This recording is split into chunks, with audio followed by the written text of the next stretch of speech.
individuals, period. It's like niggas really care who niggas is fucking, bro. Like that's a thing. Like, could you believe that? Like that's some shit that motherfuckers really care about. That is a thing. You understand what I'm saying? That's why it's best to keep your motherfucking business private. Personal life, not business. Personal life. Really care about that. Personal life, keep it private. You understand? Because once you put it out there, the whole world got opinions about what the fuck you do and who you fucking and who you doing this with and who you... Yeah. Keep your shit private, man. You understand what I'm saying? But I also understand that attention is a motherfucking drug. You understand what I'm saying? Once people get attention, that shit take... What they call it? Dopamine? Once they get that dopamine, and they... It's sometimes, especially people that never got attention growing up. You gotta understand, you could be... Now that social media is created and it's at a high level... You could be whoever you want to be. You know what I'm saying? Literally. You could be whoever you want to be. You understand? The losers are now like on social media, the cool guys and this and that. Whoever you want to be, you could be on social media. You understand? So that's like, I ain't gonna front, to me, I look at it as a good and a bad thing, really. You understand what I'm saying?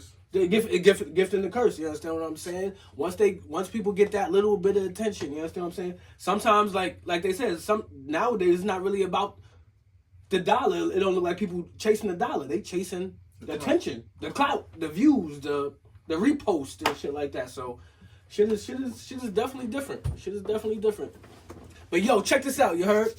We back with another one, man. I got my brothers in the motherfucking building, you heard? Y'all already know. Dave the Sneaker Guy, you understand what I'm saying? 4 Wings in the Soda, the podcast presented by Dave the Sneaker Guy and friends. I got my motherfucking brothers here, you understand? Y'all know them, though, you understand what I'm saying? I got DJ AZ in the motherfucking building, you understand what I'm saying? Mr. See It to Believe It, man. Lit Digital DJ. Mr. See It to Believe It, you heard? Pause, you know what I'm saying? Yeah. Y'all already know Biggs, man. Y'all know Biggs. He always got a crazy opinion, man. Y'all know it's gonna be something epic. You understand what I'm saying? Biggs, what's up, man? How was your week, man? Week was cool. We've been calm on a lot of things. Yeah, a lot of things. A lot of things happened this week. That's a fact. Fill me in. Let me know. We was just talking about the Diddy doc. DJ AZ said he don't even want to see that shit. He don't even want to see that shit. Biggs, how you felt about that shit though? It was funny. That shit was crazy. That shit was crazy. It was funny because, like, the dots that is connected, you know what I mean? But hold on, though, before you even finish Biggs, Biggie's estate did come out and say some of that shit ain't true. Yeah, officially came out. They said some of that shit ain't true, so I don't know. Did 50 have... Oh, that's the thing with the funeral. Yeah. See, I caught the gram. You see, they said with the shit with the funeral, and they mentioned one other thing I forgot. 2 days ago it came out. They said that, but I ain't seen no official source. So they said it, on my way here, hey, Shade Room said. Shade Room is an official. Listen, no. Supposedly, Lauren, what's her name on the Breakfast Club? Lauren. Oh yeah. I know she said it first, and supposedly she got all the sources. You understand what I'm saying? So she said it like a couple days ago. Once the doc dropped, she said a lot of not a lot of things. She said She said the funeral thing ain't true, and I think she named one more other thing that ain't true. Not to say we on Diddy's side or anything. We just saying. Oh yeah. No. With 50, you gotta kind of like.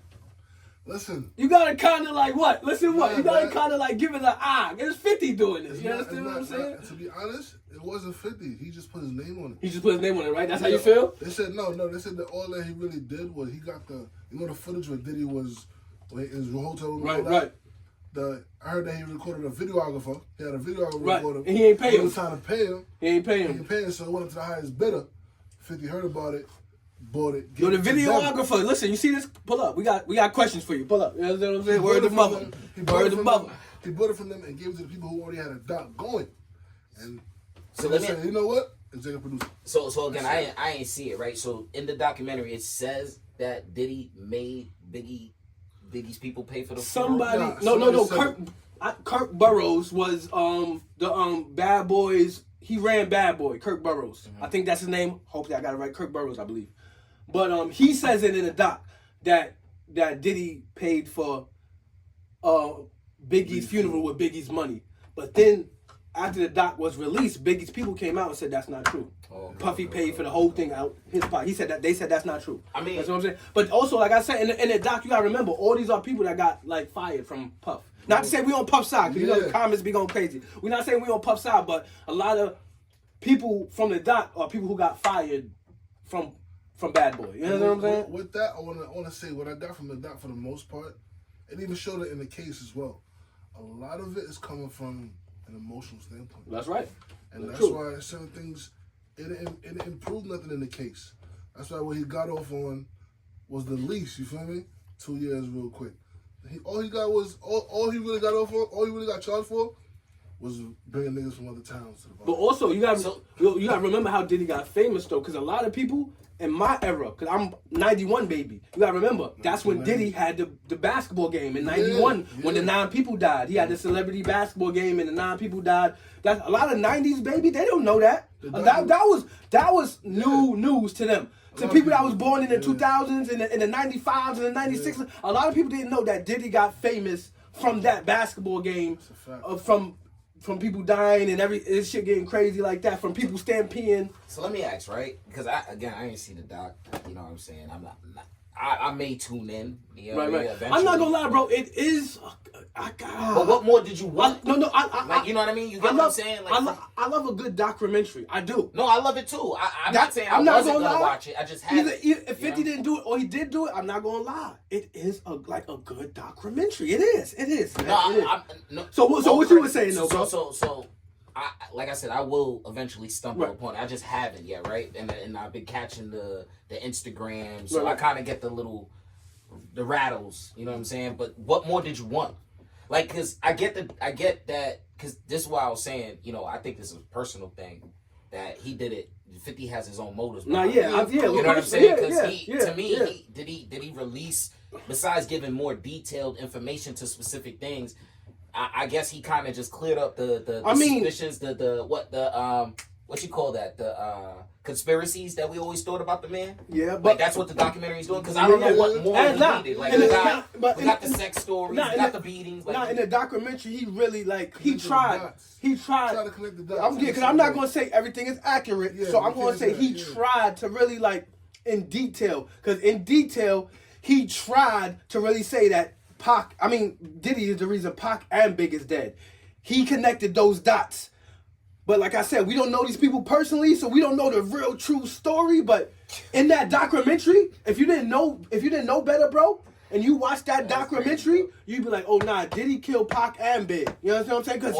Off of that documentary. I'm gonna watch it, he gonna say I want to see that's episode 2. Episode 2 is when they get into the Pac and Biggie shit. Episode 2. Yeah, episode 1. I ain't gonna lie. That's why I said, bro.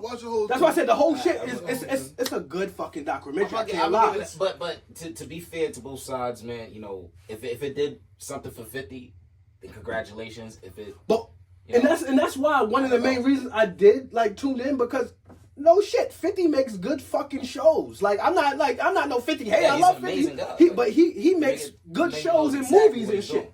You understand what I'm saying? So except for that movie when 50 got real skinny, he was a football player and he got the disease. He got real skinny for that role. I ain't gonna lie. I don't think you know what movie I'm talking about. I think I seen the clip. He had dreads at first, and he had a bald head. He got real sick. Nobody's really seen that movie. I'm sorry, Fifth. I love you, 50. But that movie. I mean, 50, every other movie though, I fuck with every other movie. Get Rich or Die Trying, one of my favorite movies. Classic. One of my favorite albums too. 50 super strategic. Right. Nah, that's a fact. That's a fact. There's an end goal. That's true. But my thing is, and what we was talking about, I ain't gonna lie though, you made the documentary, or it's a documentary made, and it's giving off like Diddy about to do 100 years. That man about to be home in 2 years. And I think I don't think he's gonna be in the house. I don't think that. I think Diddy he might be quiet when he first come home. But I think he's coming back with vengeance for everybody. For everybody. Like the dude said in the documentary. Diddy's the type of dude that he'll go through hell and he'll come shoot spiral. That's why I think, I don't think Diddy gonna be quiet when he come home. He gonna come home and he gonna want to go back to the top. Pause. You understand what I'm saying? He gonna want to shine again. Yo, you can't. You got. That was crazy, right? I said pause. Yo, look, man. Yo, shouts to both of them, dog. You know, whatever Diddy come home to do, he's still gonna come home to some money. That's a fact. He's still gonna be. That's what I'm saying. He's still rich. His name is probably gonna be even more important now because they're gonna want to know his side of the we story were just now, talking about that. The thing with this doc, what 50 did, he made Diddy even more relevant. made Diddy even more it keeps him relevant, which is why I know there's more of an end goal to this. That's like, a fact. He's not doing this to big up Diddy or put big Diddy in any position. You know what I'm saying? But it's two strategic minds. One is at bay right now, being incarcerated, and the other one got time to play. So That's a fact. It's interesting to see. That's a fact. Let me see what we have. That was